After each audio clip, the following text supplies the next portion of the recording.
It's like a mirror. Oh, General Zorawar here and pre-independence, Captain Vikram post-independence. जो हमारे regiment के दो महावीर थे जी, उन दोनों की जो बस्ट लगा हुआ है जी. And more than that, the legacy of the regiment continues. Sir आपने वो फेमस फोटोग्राफ देखी होगी जिसमें कैप्टन विक्रम बत्रा एक कैप्चर्ड हैवी मशीन गन के साथ खड़े हुए हैं. हाँ, lot of people are standing. Captain Vikram is also standing. Yes sir. हाँ, I've seen that footage. क्या आप वो गन देखना चाहेंगे सर? हाँ, क्यों नहीं देखना चाहेंगे? आइए सर मैं आपको. Where is it? It is there, just across. I'll show you sir. Get go! Hey, get go! Hey, get go! Hey, get go!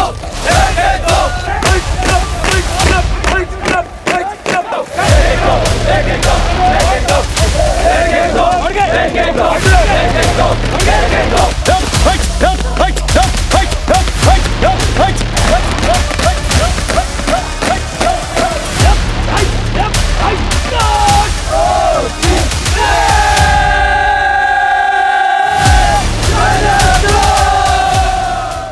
दोस्तों इस वक्त हम हुंजा परेड ग्राउंड में हैं और ये है जैकरिफ रेजिमेंटल सेंटर.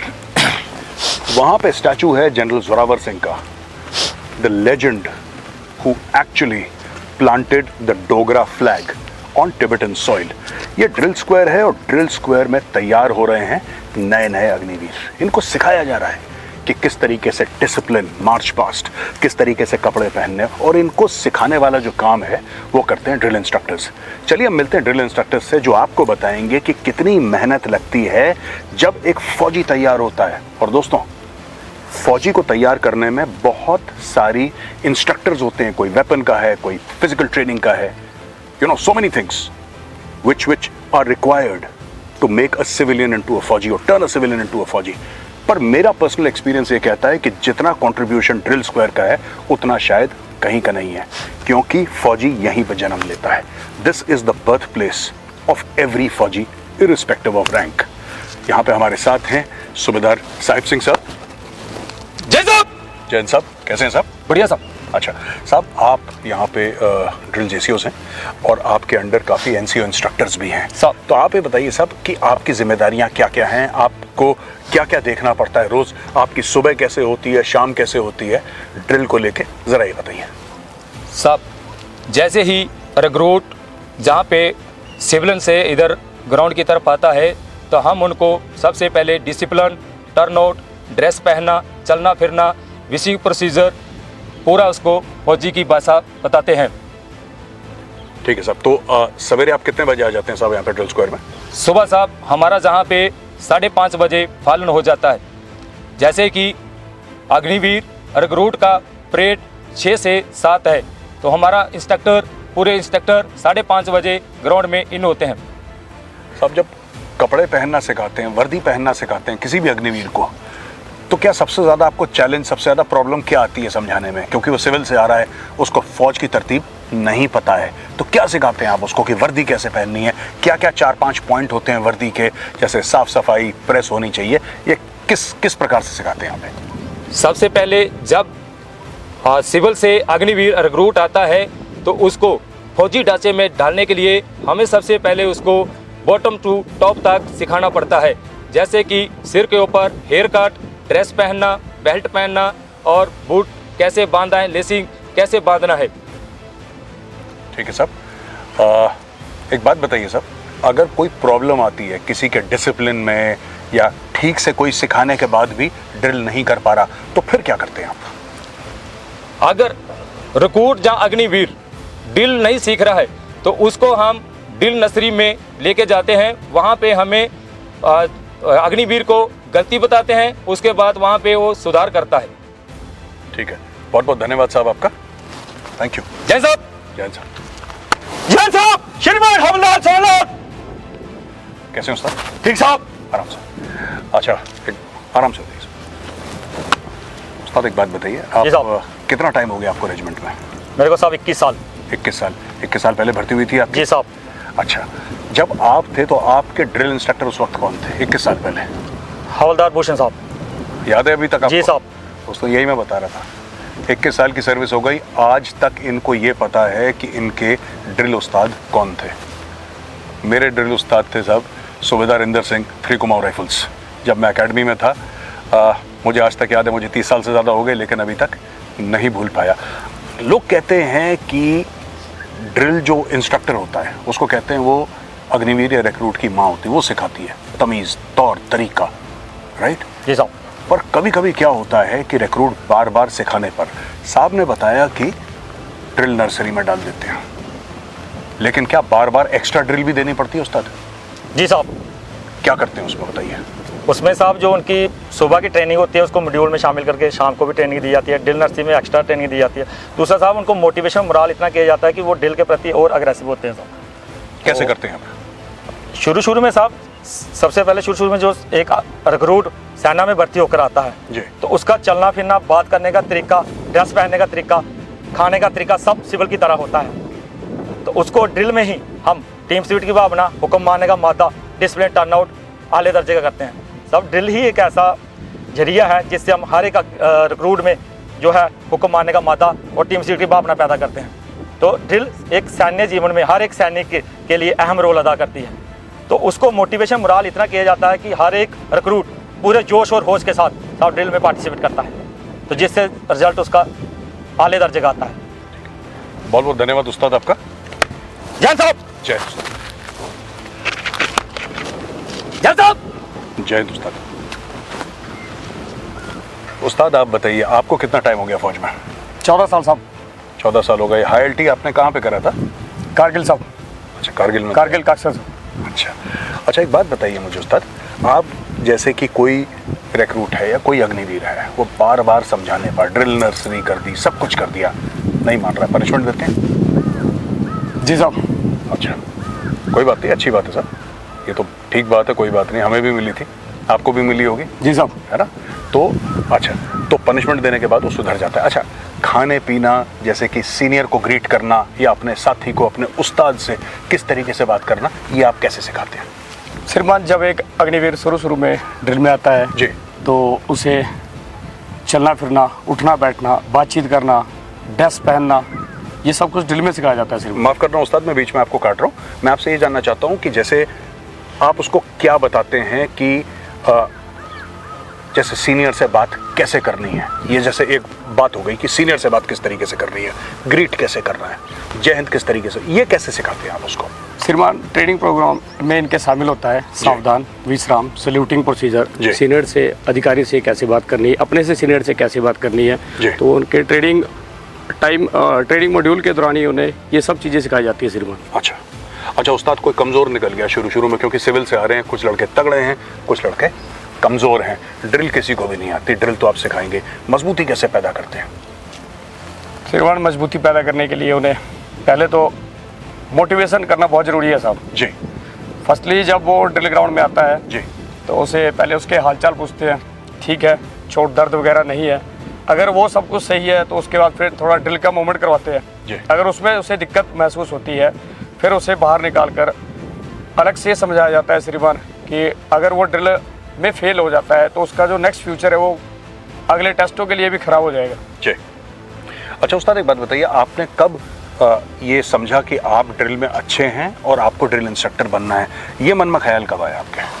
श्रीमान, जब मैं नया ट्रेनिंग करने आया तो शुरू में तो मेरे बहुत सारे इंस्ट्रक्टर रहे, लेकिन सबसे ज़्यादा प्रभावित मैं अपने ड्रिल इंस्ट्रक्टर से हुआ श्रीमान, क्योंकि उनका चलना फिरना, उठना बैठना, डिसिप्लिन, ड्रिल और ड्रेस पहनने का जो एक तरीका है वो एक आला दर्जे का था श्रीमान जी। उसी दिन से मेरे मन में एक ख्याल आया कि अगर फौज में सर्व और करना है तो ड्रिल इंस्ट्रक्टर ही बनना है श्रीमान, और तभी से ही एक कठिन मेहनत मैंने शुरू कर दी साहब, और जिसका रिजल्ट ये है कि आज मैं आपके सामने ड्रिल इंस्ट्रक्टर खड़ा हूँ श्रीमान। तो एक आपके ड्रिल इंस्ट्रक्टर का नाम क्या था? हवलदार रवि कुमार साहब। अच्छा, एक और बात बताइए, तो फिर आपने जाके कोई कोर्स करा इसका? जी साहब। कहाँ से करा कोर्स आपने? इंडियन मिलिट्री एकेडमी देहरादून साहब। अच्छा, IMA देहरादून जो होता है मशहूर ड्रिल इंस्ट्रक्टर्स का कोर्स, वो आपने करा पूरा? जी सर। और उसके बाद आप DI नियुक्त हो गए? जी साहब। बहुत बहुत धन्यवाद हमसे बात करने के लिए उस्ताद। जय साहब। जय हिंद उस्ताद। दोस्तों, आपने देखा ना, मैंने पूछा इनसे, इतने साल हो गए, किसी को 21 साल, किसी को 25 साल, किसी को 14 साल, लेकिन अभी तक आपने देखा इनको अपने ड्रिल उस्ताद का नाम याद है। मुझे भी अपने ड्रिल उस्ताद का नाम याद है। मैं बार बार जब भी जाता हूँ ना, ये चीज़ में, ये पॉइंट मैं बार बार रीइंफोर्स करता हूँ। क्यों?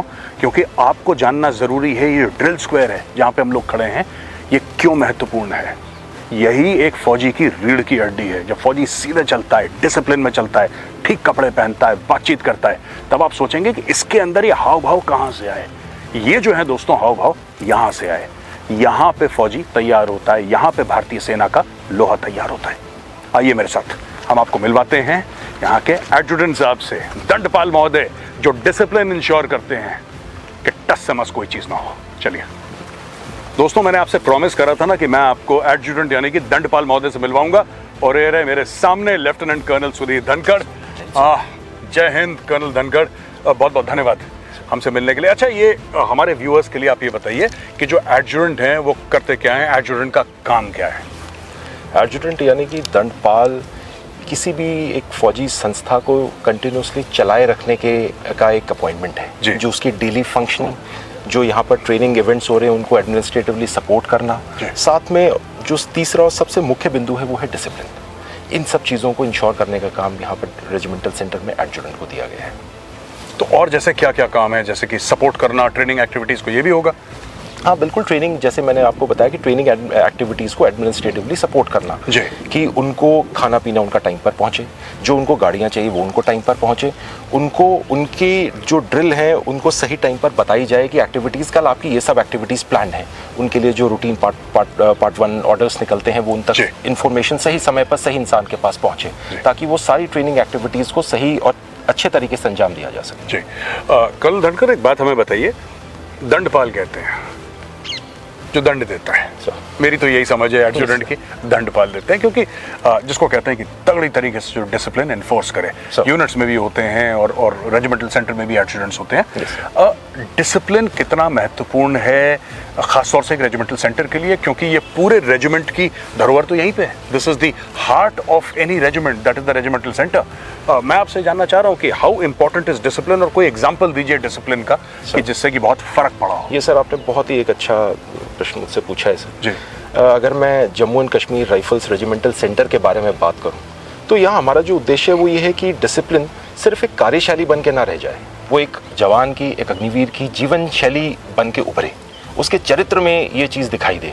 यहाँ पर आपने ड्रिल इंस्ट्रक्टर से भी सुना, जब एक अग्निवीर यहाँ पहुँचता है, उसका चलने का तरीका, उसके कपड़े पहनने का तरीका, उसके बात करने के तरीके से लेकर, इसका जो आखिरी उद्देश्य है वो ये है कि सुने गए आदेश को ध्यान से सुनना और उस पर सही कार्रवाई करना।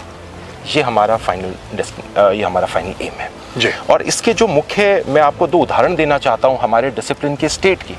अभी इन्फेंट्री रेजिमेंटल सेंटर में बेस्ट रेजिमेंटल सेंटर का हमें ट्रॉफी मिला है इसी साल। Many congratulations. Thank you sir. और दूसरा, अभी आपने रिपब्लिक डे परेड 2025 को देखा होगा जी। उसमें Jammu and Kashmir rifles regimental centre का जो कंटिंजेंट को बेस्ट मार्चिंग कंटिंजेंट का अवार्ड मिला है, वो इसी ड्रिल स्क्वायर पर ट्रेन करके राजपथ, अब तो कर्तव्य पथ बोलते हैं, कर्तव्य पथ पर मार्च करके गया और वो ट्रॉफी यहाँ लेकर आया। Massive achievement, that's a very many congratulations once more. तो आपने बोला best training centre, best training centre and best marching. तो ये वही ड्रिल स्क्वायर है जहाँ पर वो पूरा कंटिंजेंट 6 महीना प्रैक्टिस करके गया। तो आपका ये कहना है कि ये सब, इसके पीछे जो ताकत है वो डिसिप्लिन, वो डिसिप्लिन है सर, बिल्कुल वो डिसिप्लिन है। बिना डिसिप्लिन के अचीव कुछ नहीं हो सकता। दोस्तों, एडजुटेंट साहब का ये कहना है कि कुछ भी करें आप, देखिए सब लोग पूरे साल तैयारी करते हैं रिपब्लिक डे परेड की, लेकिन जो टीम नंबर 1 आ रही है उसका डिसिप्लिन सोचिए आप किस लेवल का होगा। और दूसरा कि ट्रेनिंग सेंटर्स में नंबर 1 इनको अवार्ड दिया गया है, तो किस लेवल का डिसिप्लिन यहाँ पे होगा। और यही एडजुटेंट साहब बता रहे हैं कि discipline is the core of soldiering, वही सब कुछ है, अनुशासन ही सब कुछ है।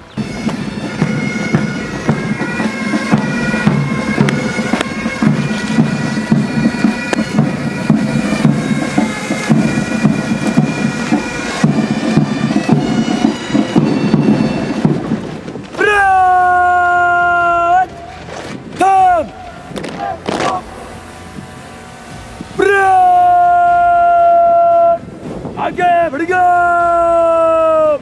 धन्यवाद।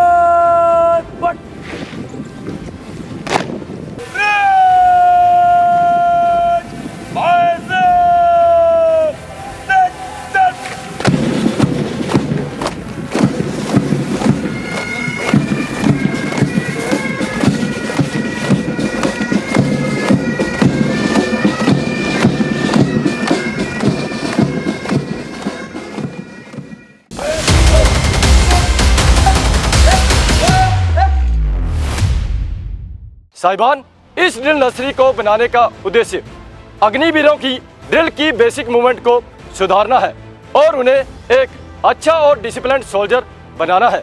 साहिबान, नए हुए भर्ती होकर आए हुए रिक्रूट्स को 4 वीक सॉफ्ट ग्राउंड में ट्रेनिंग करवाने के बाद उनकी ड्रिल की गलतियों को सुधारने के लिए अंडर कमांड ड्रिल उस्ताद के ड्रिल नर्सरी में लाया जाता है और उन्हें अलग अलग प्रकार के ट्रेनिंग एड की मदद से सुधारक एक्सरसाइज करवाई जाती है। इस एक्सरसाइज का नाम तेज चाल और थम। शुरू में अग्निवीर तेज चाल के दौरान घुटनों को फोल्ड करके, बाजुओं को गलत स्विंग करके और कंधों को झुकाकर मार्च करता है। इन्हीं गलतियों को अग्निवीर मिरर के सामने चलकर दुरुस्त करता है। करने का तरीका नंबर्स कैरी ऑन। 2 3 4 5 6 7 8 9 10 11 12 13 14 2 3 2 3 2 3 इस एक्सरसाइज का नाम शोल्डर लॉक है। ये एक्सरसाइज उन अग्निवीरों को करवाई जाती है जो मार्चिंग के समय कंधे और कमर को झुकाकर चलते हैं। मिरर के सामने उन्हें गलती को दुरुस्त किया जाता है। करने का तरीका गिनती से चलना, passing 1 start 2 start 1 start 2। Exercise का नाम स्टंपिंग मार्च एक्सरसाइज। यह एक्सरसाइज उन अग्निवीरों को दी जाती है जो पांव को फ्लैट न मारते हुए पंजा, एड़ी या ओपन लेग स्टंपिंग करते हैं। मिरर में खुद को सामने देखते हुए एक्सरसाइज करते हैं और सुधार करते हैं। करने का तरीका देखिए इस प्रकार। स्क्वैट, खड़े खड़े स्टंपिंग मार्च, तेज चल, left height, left height, left height. 7, इस एक्सरसाइज का नाम बाजू स्विंग एक्सरसाइज है। ये एक्सरसाइज उन अग्निवीर को दी जाती है जो तेज चल मार्च के दौरान बाजुओं को कंधे लेवल तक स्विंग नहीं कर पाते हैं। इस एक्सरसाइज को करने का तरीका गेट से बाजू स्विंग, तेज चल, 1 2 1 1 2 1। इस एक्सरसाइज का नाम खड़े खड़े सामने स्लेट। ये एक्सरसाइज उन रंगूर को करवाई जाती है जिन रंगूर का शूटिंग ठीक नहीं होता। वह रंगूर इस मिरर के माध्यम से अपने शूट को सुधारते हैं। करने का तरीका इस प्रकार, गिनती से शुरू करना। साम शूट 1 स्कर 2 स्कर 3 स्कर 4।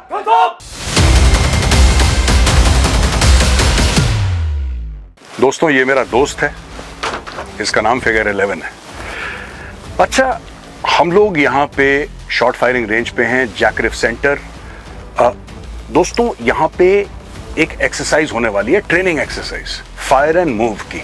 फायर एंड मूव होता क्या है? ये क्या है फायर एंड मूव? यानी कि सामने दुश्मन है, आप दुश्मन के ऊपर गोली चला रहे हैं और जो आड़ है, यानी कि जो नेचुरल आपके पास कोई ऐसी चीजें मिलती हैं जिसके पीछे आप अपना बच बचाव कर सकते हैं, अपने आप को छुपा सकते हैं कि दुश्मन की गोली या दुश्मन के एक्सप्लोजिव से आपको नुकसान न पहुंचे। राइट? फिर आड़ से दोबारा फायर करना है, फिर आगे मूव करना है, किस तरीके से सपोर्ट देना है बगल वाली टोली को, और दोनों मेल मिलाप बना के किस प्रकार से आगे बढ़ते हैं। ये पूरी एक्सरसाइज बड़ी इंटरेस्टिंग होने वाली है और ये करेंगे यहाँ पे जो अंडर ट्रेनिंग अग्निवीर हैं। आप देखिए मेरे साथ हैं यहाँ पे नायब सूबेदार फैजान खान। फैजान साहब, मैंने ब्रीफिंग दे दी है अपनी ऑडियंस को जी साहब कि क्या देखने वाले हैं ये लोग और ये एक्सरसाइज का क्या पूरा मुद्दा है, ट्रेनिंग एक्सरसाइज का क्यों कर रहे हैं एक्सरसाइज। अब मैं आपके ऊपर छोड़ता हूं साहब, आप ले जाओ अपने अग्निवीर को जी साहब, और आप हमें एक बेहतरीन नमूना दिखाओ साहब किस प्रकार से फायर एंड मूव की यहाँ पे सिखलाई की जाती है जैकरिफ रेजिमेंटल सेंटर में। जी साहब। ठीक है साहब? ठीक है। ऑल राइट साहब, ऑल द बेस्ट। जैन साहब। जैन साहब। नायब सूबेदार फैजान खान एक सेक्शन को फायर एंड मूव के तरीके से किस प्रकार से लेके जाते हैं, इसी की कार्रवाई आपको डेमोन्स्ट्रेशन के तरीके से दिखाएंगे। ये बाएं दाएं से दोनों तरफ से आड़ पकड़ो। ये number 1 party move, number 1 move, number 3 move, अगले वाले आड़ पर नंबर 3 मूव। ये दोनों एक साथ हरकत नहीं करेंगे, नंबर 4 मूव, ये वाली, ये आड़ गोली की पकड़ो, गोली की आड़ पकड़ो। नंबर 1 दाहिने से नीचे करो, कमर नीचे करो। ठीक है। नंबर 3 ये टायर के पीछे, नंबर 3 टायर के पीछे। ये नंबर 2 सामने, नंबर 2 एडवांस।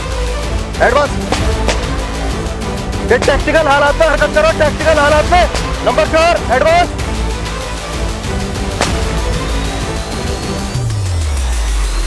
पोजीशन पकड़ो, नंबर 1 पोजीशन पकड़ो। दुश्मन का फायर हो रहा है। ये दुश्मन के नजदीक पहुंच गए, लाइन पोजीशन से एडवांस कर रहे हैं। ये नंबर 2 एडवांस, लाइन पोजीशन से एडवांस। पकड़ो जल्दी जरा। Number 2 advance. ये नंबर 1 और 4 कवरिंग फायर दो, ये ट्रक्स को कवरिंग फायर दो।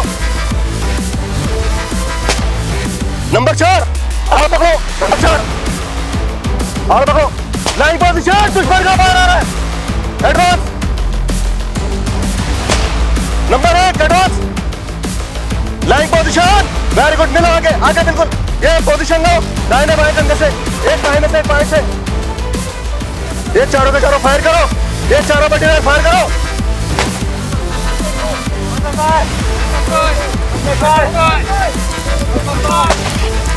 फायर करो।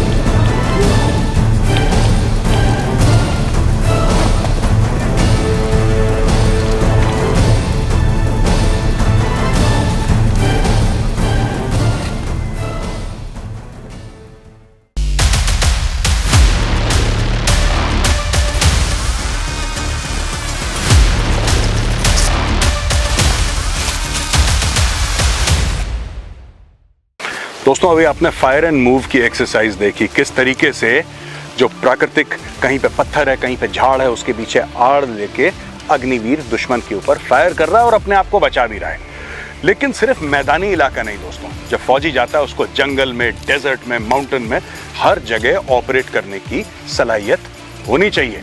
और यहाँ पे हम आपको ये दिखाएंगे कि किस तरीके से ये जो अग्निवीर हैं ये जा रहे हैं और जंगल वॉरफेयर इनको किस तरीके से सिखाया जाता है। जंगल लेन है, यहाँ पे आपको फायरिंग दिखाएंगे, शूटिंग दिखाएंगे और किस तरीके से दुश्मन आईडीज लगाता है, बूबी ट्रैप्स लगाता है, दुश्मन आपको मारने की कोशिश करता है, वहाँ पे स्नाइपर भी हो सकते हैं, सब कुछ हो सकता है।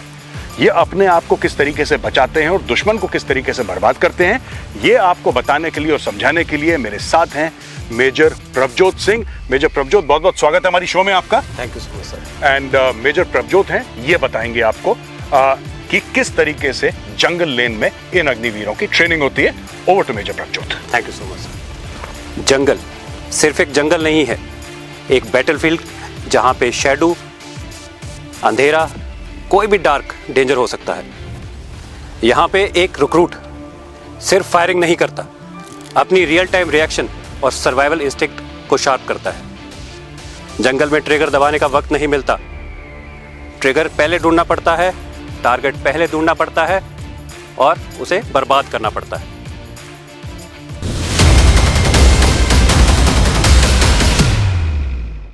जंगल एंड शूटिंग में हर टाइम एक चैलेंज होता है।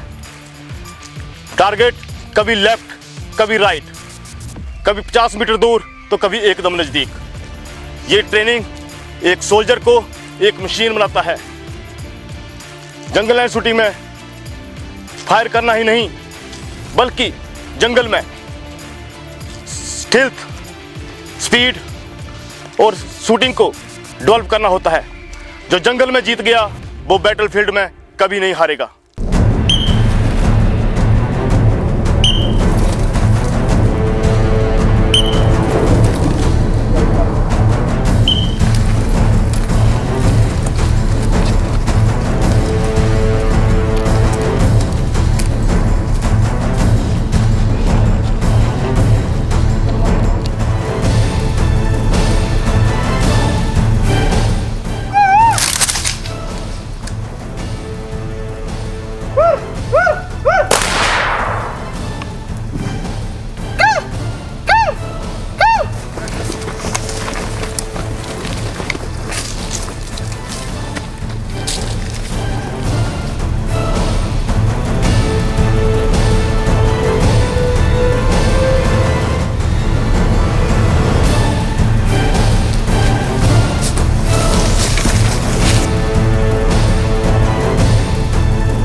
दोस्तों इस वक्त हम जैकरिफ रेजिमेंटल सेंटर के ट्रेनिंग एरिया में हैं और ये अग्निवीर बैठे हैं। देखिए इन लोगों ने बहुत कुछ सीखा है स्क्वाड पोस्ट में, अपने उस्तादों से, ऑफिसर्स से, जेसीओ साहिबान से। अब मौका है कि ये ग्राउंड पर आएं और वही चीज को ग्राउंड पे इंप्लीमेंट करें। और ये इंप्लीमेंट कर क्या रहे हैं दोस्तों, ये सोचने वाली बात है। यानी कि फौजी जो कन्वेंशनल वॉरफेयर में ट्रेन होता है, इसमें अटैक और डिफेंस होता है। डिफेंस यानी कि जो बचाव कर रहा है और अटैक यानी कि जो हमला कर रहा है, और इनको दोनों की ट्रेनिंग यहाँ पे दी जाती है। ये पूरी प्रक्रिया समझाने के लिए हमारे साथ हैं यहाँ पे टीबीसी यानी कि training battalion commander colonel Vinod Sati. Colonel Sati, thank you very much, बहुत बहुत धन्यवाद हमें यहाँ पे अलाउ करने के लिए और ट्रेनिंग दिखाने के लिए। मेरे लिए एक बहुत बड़ा सवाल है जो मैं आपसे पूछना चाहता हूँ। ये आप इनको ट्रेन कर रहे हैं अटैक और डिफेंस में, ये अब ये लोग जाएंगे ट्रेन होने के बाद अपनी यूनिट्स में। आप क्या चाहते हैं कि किस लेवल का इनके पास एक परफेक्शन आए कि जब ये अपनी यूनिट्स में जाएं, क्योंकि इनकी यूनिट्स मुख्तलिफ इलाकों में पोस्टेड होंगी। कोई हो सकता है एल्टीट्यूड में हो सकता है कोई सियाचिन में हो, कोई डेजर्ट में हो, कहीं पे भी हो सकती है। आप किस लेवल तक चाहते हैं कि ये समझें अपना काम और काम में अपने मैच्योर हो जाएं, परिपक्व हो जाएं, कि ये बात रहे कि हाँ जैकरिफ सेंटर से इनकी बिल्कुल मजबूत और पुख्ता ट्रेनिंग की गई है। सर जो यहाँ पे ट्रेनिंग का हमारा जो मेन एम है जी, हम ये इंश्योर करते हैं कि अग्निवीर जब अपने यूनिट में जाता है तो वो एक इन्फेंट्री बटालियन के एक इन्फेंट्री सेक्शन का एक अभिन्न और सक्रिय हिस्सा बन सके। तो उसके लिए जो भी ज़रूरी ट्रेनिंग है, जिसमें कि आपने देखा कि फिजिकल फिटनेस, ड्रिल, उसके बाद अपना फायरिंग और फील्ड क्राफ्ट और बैटल क्राफ्ट। तो जिस इलाके में अभी आप हैं ये हमारा इंटीग्रेटेड ट्रेनिंग एरिया, यहाँ पे एक अग्निवीर को हम बेसिक फील्ड क्राफ्ट और बैटल क्राफ्ट की ट्रेनिंग दी जाती है, जिसमें कि शामिल है 2 साइडेड एक्सरसाइज, जिसमें कि अटैक और डिफेंस की हम उसको यहाँ पर ट्रेनिंग देते हैं। उसके बाद फील्ड क्राफ्ट और बैटल क्राफ्ट से रिलेटेड जितनी भी ड्रिल हैं, जिसमें कि indication of landmark, judging distance, उसका चलने का तरीका, कैमोफ्लेज, कंसीलमेंट, सर्वाइवल ट्रेनिंग, वो सारी की सारी ट्रेनिंग उसको इस इलाके में दी जाती है। अगर हम बात करें अटैक और डिफेंस की, तो जो ये इलाका, यहाँ हम उनको अटैक और डिफेंस की भी ट्रेनिंग देते हैं, जिसमें शामिल है बेसिक्स अटैक और डिफेंस की जो ड्रिल होती है, जो एक अग्निवीर को अपने इन्फेंट्री सेक्शन में शामिल होने के लिए मालूम होनी चाहिए, वो सारी की सारी कार्रवाई यहाँ पे कराई जाती है। जिसमें कि अगर आप देख सकते हैं तो हमारे सामने यहाँ पे प्लेटून डिफेंड एक सेक्शन डिफेंडेड लोकेलिटी बना हुआ है, जिसमें कि डिफेंस लेने वाले ट्रूप्स सेक्शन डिफेंडेड लोकेलिटी में बैठते हैं, और उसी प्रकार से सामने वाला इलाका जो है उसमें अटैकिंग ट्रूप्स अपने प्लेटून रॉड्स में यहाँ पे आते हैं और इस बने हुए जगह पे अटैक की प्रैक्टिस करते हैं। जी, कर्नल सती एक और बात हमें बताइए कि आप किस तरीके से टेक्नोलॉजी का इस्तेमाल करते हैं कि आप इन सबको मॉनिटर कर सकें। मैं देख रहा हूं कि they are wearing some equipment, helmet पे सब लोग सेंसर्स पहने हुए हैं, ये क्या है ज़रा इसके बारे में बताइए। और इसको मॉनिटर करते हैं आप, इसका रिकॉर्ड बनाते हैं, गलती होती है उसको दुरुस्त करवाते हैं, इसके बारे में ज़रा हमारी ऑडियंस को थोड़ा सा बताइए। हम कोशिश करते हैं कि जो भी ये ट्रेनिंग यहाँ पे कर रहे हैं, ताकि अटैक और डिफेंस की जो ट्रेनिंग कर रहे हैं उनको एक्चुअल सिखलाई जो दी जा सके, उसके लिए हम लोग एक टैक्टिकल इंगेजमेंट सिमुलेटर जिसका इस्तेमाल करते हैं जी, जिसमें जबकि एक अटैकिंग टीम और डिफेंस वाली टीम दोनों उस टैक्टिकल इंगेजमेंट सिमुलेटर को पहनती है, जिसमें कि एक हार्नेस है जो उनकी बॉडी पे लगता है, और उसका जो भी लाइव फीड है वो हमारे पास एक लैपटॉप है जिसमें पूरा का पूरा फीड आता है। तो मान लीजिए अगर एक रेड टीम और एक ब्लू टीम बनती है, जो कि अटैक कर रही है वो रेड टीम है, और जो डिफेंस में बैठी है वो एक ब्लू टीम बनती है।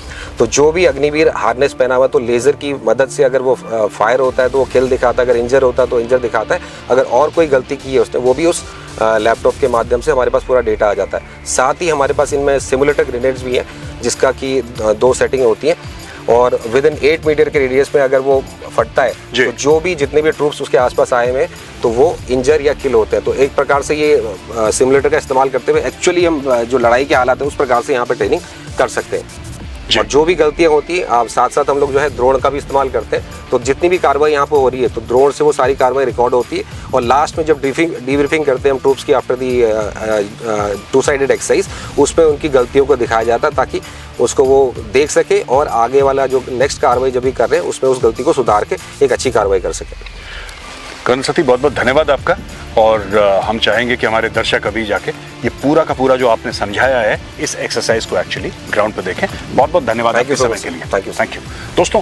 कर्नल सती, जयंत, कर्नल सती अब आपको दिखाएंगे ये पूरे के पूरे जितने अग्निवीर हैं ये किस तरीके से सेक्शन डिफेंडेड लोकेलिटी की इन्होंने बात करी है। Right, 1 SDL section defended locality, इसके ऊपर असॉल्ट होगा। लास्ट 100 मीटर्स का क्या खेल होता है जब इन्फेंट्री अटैक करती है, ये आपको देखने को मिलेगा। It's a beautiful sight. Watch this.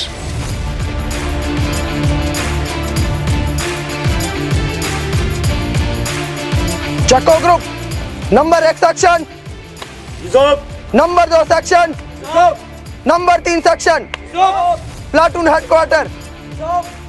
Motivation, बहादुर जवानों, हमारी प्लाटून के अच्छे प्रदर्शन को देखते हुए कंपनी ने हमें इस बार दुश्मन के बरखिलाफ डिफेंस लेने का मौका दिया है, जो हम हर बार की तरह इस बार भी एक अच्छे टीम वर्क से इस टास्क को सफलतापूर्वक अंजाम देंगे। हिदायतें, मेरी ब्रीफिंग के दौरान दुश्मन का जमीनी और हवाई हमला होने पर नंबर 1 सेक्शन और प्लाटून हेडक्वार्टर मेरे दाहिने तकरीबन 50 मीटर दूर बड़े पत्थरों के पास पोजीशन लेगा। नंबर 2 सेक्शन और नंबर 3 सेक्शन मेरे बाएं तकरीबन 50 मीटर दूर दबी हुई जमीन में पोजीशन लेगा। इनलार्जमेंट को ले जाने और लाने की जिम्मेदारी नंबर 1 सेक्शन कमांडर की होगी। किसी भी जवान का कोई शक या सवाल रहता है तो तुरंत क्लियर करेगा। खतरा टल जाने पर मैं छोटी छोटी बिसल बजाऊंगा। ब्रीफिंग के लिए सभी प्लाटून यहाँ पर इकट्ठी होगी। जज साहब, तरीका डिफेंस 3 अप में लिया जाएगा। नंबर 1 सेक्शन नॉर्थ वेस्ट पर डिफेंस लेगा। Number 2 section summer hill top पर डिफेंस इख्तियार करेगा। नंबर 3 सेक्शन साउथ वेस्ट पर डिफेंस लेगा। टास्क, हमारी प्लाटून का टास्क साउथ वेस्ट अप्रोच से आने वाले दुश्मन के हमले को नकारा करना होगा। सपोर्ट वेपन की लोकेशन, नंबर 1 सेक्शन की LMG मेरे दाहिने वाले नंबर 3 मोर्चे में लगी होगी, जिसका टास्क दुश्मन को बर्बाद करना होगा। सर्विलेंस प्लान, सर्विलेंस के लिए हमारे पास PNS, PNBG और HSTI मौजूद है। ऑब्जर्वेशन पोस्ट, OP के लिए 2 जवान नियुक्त किए जाएंगे। OP के पास सामान, कम्युनिकेशन के लिए उनके पास मोटरोला सेट और OP लॉगबुक होगा। इसके अलावा personal weapon, individual ammunition carry किया होगा। OP के पास पैक लंच और 2 लीटर पानी भी कैरी किया होगा। ऑब्स्टेकल प्लान, माइनफील्ड, हमारे डिफेंस के आगे तकरीबन 400 बाई 300 मीटर के एरिया में प्रोटेक्टिव माइनफील्ड लगा होगा। माइनफील्ड को लगाने की जिम्मेदारी नंबर 3 सेक्शन कमांडर और प्रत्येक सेक्शन के 2-2 जवानों की होगी। नेस्ट, नंबर 1 सेक्शन के एक बॉडी पेयर नेस्ट के लिए तैयार रहेगा। बायर ऑब्स्टिकल, हमारे डिफेंस के आगे तकरीबन 80 मीटर दूर बायर ऑब्स्टिकल लगे होंगे, जिसमें low wire entanglement, double apron fence और कैट बायर टाइप 1 लगा होगा।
दोस्तों 21वीं शताब्दी में जहां पे हम बात करते हैं रूस और यूक्रेन की लड़ाई की, आर्टिफिशियल इंटेलिजेंस, ड्रोन, लेकिन आज की तारीख में भी बैनेट फाइटिंग एक बहुत इंपॉर्टेंट स्किल है।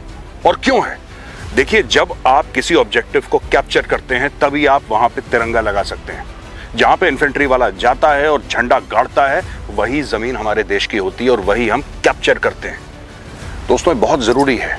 लास्ट के फ्यू यार्ड्स में जब गुत्थम गुत्था की लड़ाई होती है तो बैनेट जब हमारा जवान दुश्मन की छाती में उतारता है, तब जाके, जब वहां पे close hand to hand combat हो रही है, गोलियां चल रही हैं, वहां पे फायरिंग है, धुआं है, बिल्कुल सब जिसको केओस का माहौल है, वहां पे जाके इन्फेंट्री वाला फिर फतेह के झंडे गाड़ता है। मेरे साथ हैं नायब सूबेदार मनोज कुमार साहब, और नायब सूबेदार मनोज कुमार साहब ये बताएंगे कि किस तरीके से जैकरिफ सेंटर में ये लोग सिखाते हैं अग्निवीरों को धावा बोलना, बैनेट फाइटिंग।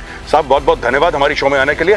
और साहब मैं आपसे रिक्वेस्ट करूंगा कि इन सबको, जितने भी अग्निवीर हैं, जरा इनका डेमोन्स्ट्रेशन दिखाइए। पर सबसे पहले हमारे व्यूअर्स को, जो दर्शक हैं, उनको ये बताइए कि धावा जो है, बैनेट फाइटिंग क्यों जरूरी है साहब? मैं नायब सूबेदार मनोज कुमार। बैनेट फाइटिंग जब जंग क्लोज रेंज में आती है तो सिर्फ एक चीज़ मैटर रखती है, एग्रेशन, जिसमें जोश, होश, तेज़ी और सिधाई के साथ दुश्मन के नज़दीक से नज़दीक जाकर उसको बर्बाद किया जाता है और उसकी ज़मीन पर कब्जा किया जाता है।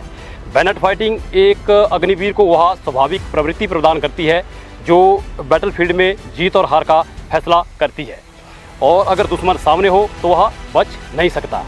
यह हम सिखाते हैं कि किस प्रकार से दुश्मन के नज़दीक से नज़दीक जाकर उसके साथ क्लोज बैटल लड़ सके। और इस सभी के बीच में अग्निवीर या किसी भी जवान जो अंत में जो है एक बैनेट फाइटिंग करके जो है दुश्मन को बर्बाद करता है और उसके हौसले को परस्त करता है। इसलिए यह ट्रेनिंग जो है सिखाने का मकसद है कि दुश्मन के साथ बिल्कुल क्लोज बैटल करके, गुत्थम गुत्थे की लड़ाई करके दुश्मन को पूरी तरह से बर्बाद करना और उसके हौसले को परास्त करना। यहाँ सिखाया जाता है कि कैसे लास्ट मोमेंट में फाइट किया जाए और कैसे हर स्ट्राइक डेडली और प्रीसियस हो। यह ट्रेनिंग एक सोल्जर के बीच में जंग का जुनून पैदा करती है, जिसमें बैनेट का अग्रेशन हो, वह बैटलफील्ड में कभी नहीं हारता। इसी कार्रवाई का एक नमूना देखें आप हमारे कैडेट के द्वारा।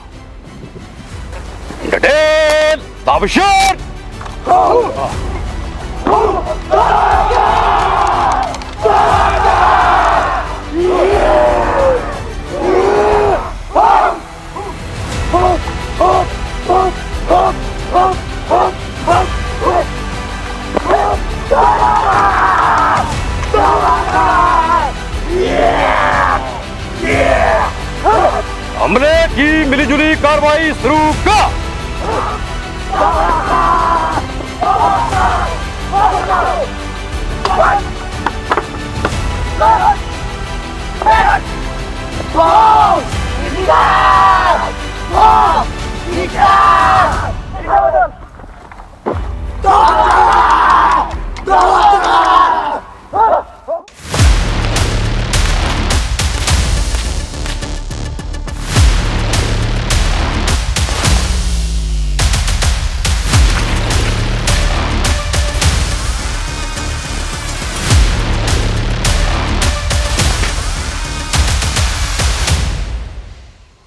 दोस्तों, इस वक्त हम यहाँ पे रेंज पर हैं और यहाँ पे बैटल इनोकुलेशन एक्सरसाइज शुरू हो रही है, यानी कि लाइव फायर होगा और नीचे से अग्निवीर क्रॉल करेंगे।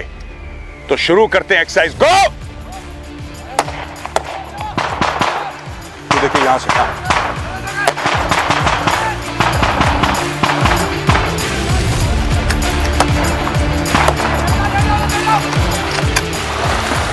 ये आ रहे हैं, देखिए क्रॉल करके यहां।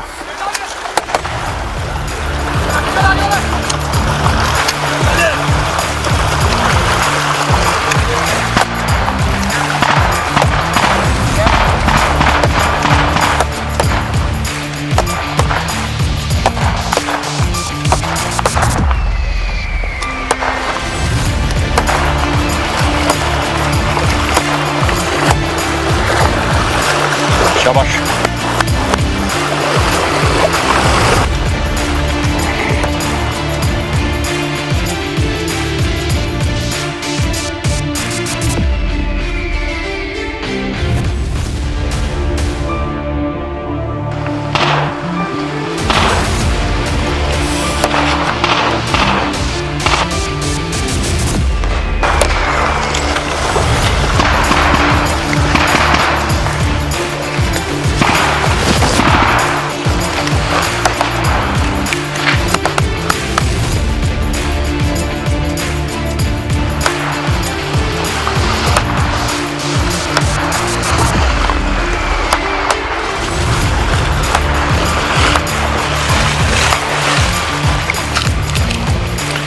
देखिए पूरा पानी के वाटर ऑब्स्टिकल ये पार करते हुए जा रहे हैं सब के सब। Come on.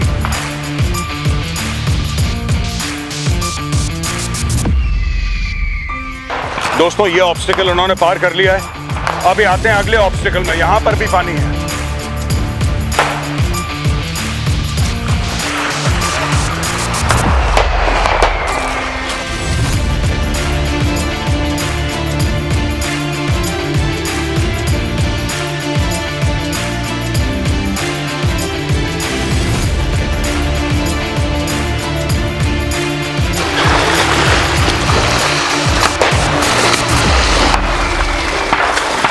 दोस्तों ये जा रहे हैं दुश्मन के डिफेंसेस की ओर, जहां पे दुश्मन के ऑब्जेक्टिव हैं वहां की ओर ये लोग जा रहे हैं चुपचाप वाटर ऑब्स्टिकल पार करके। और ऐसे ही होता है जब आप अटैक करते हैं तो आपको नहीं पता है कि पहाड़ों के बीच में क्या है, कभी नदी, कभी नाले, कभी कुछ और कुछ भी हो सकता है, कोई भी प्राकृतिक ऑब्स्टिकल हो सकता है। और हर ऑब्स्टिकल को पार करने की क्षमता जैकरिफ के रिक्रूट में, जैकरिफ के जवान में होनी चाहिए। देखिए पीछे से अभी भी फायरिंग चल रही है, LMG फायर कर रही है, यहाँ पे स्मोक है और ये लोग धीरे धीरे आगे बढ़ रहे हैं।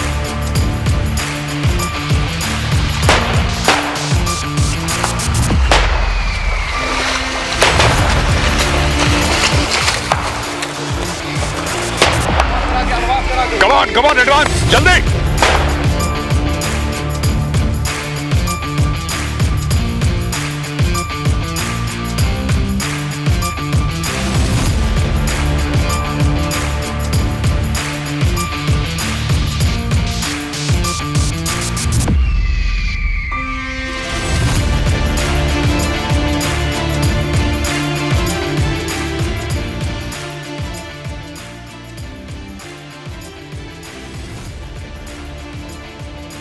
दोस्तों आपने देखा किस तरीके से ये लोग आए, वहां पे पूरे पानी से कीचड़ के बीच में आए और अब ये सब लोग जा रहे हैं अग्निवीर अंडर ट्रेनिंग और जाएंगे और यहाँ पे वाटर ऑब्स्टिकल इनकी ट्रेनिंग। कमान वाटर ऑब्स्टिकल, ये देखिए सब, ये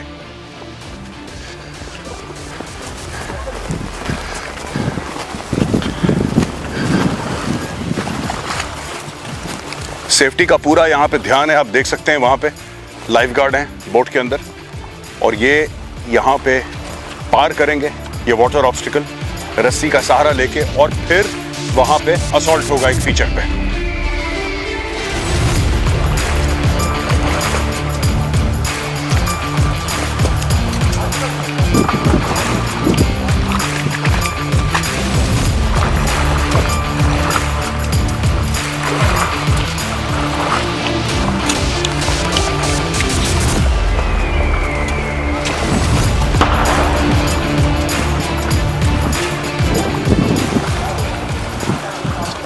तो दोस्तों आपने देखा पूरा किस तरीके से Jammu and Kashmir rifles regimental centre के अंदर ट्रेनिंग होती है।